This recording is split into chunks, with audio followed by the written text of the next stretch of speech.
So, next natin na aayusin if pag may nakita tayo sa CBR na negative value din.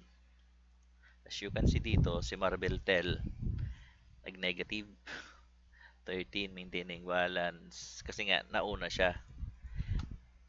As you can see here, check date to mangyayari lang din ito pag yung check-in nyo is mas nauna pa kaysa sa cash advance nyo.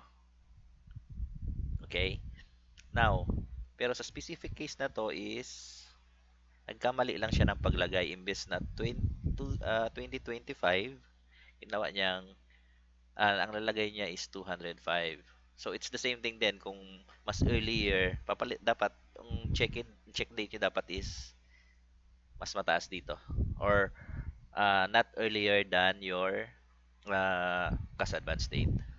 So ayusin natin So nandun tayo si Marbeltel. Tayo kay Marbeltel. So para ayusin yon, payments, Marbeltel. Marbeltel. Okay.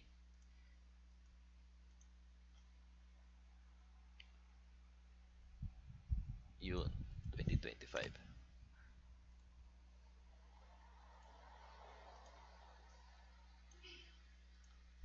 So pagbalik natin ng liquidation,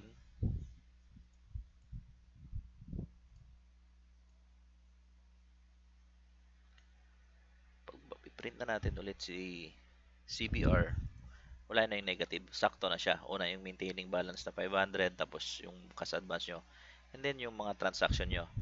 Naka-color coded na to pala. So green is for liquidation and yung next na color is for liquidated tapos cash advance. So, ganun lang siya pag troubleshoot. So, remember nyo lang, pag CBR, pag nag-negative, balik kayo palagi dun sa check date. Sa CBR, sa CDR naman, o sa cash disbursement register natin, pag may nag-negative, ang balikan nyo or ayusin nyo is yung uh, invoice date. It's either you use yung check date na para mas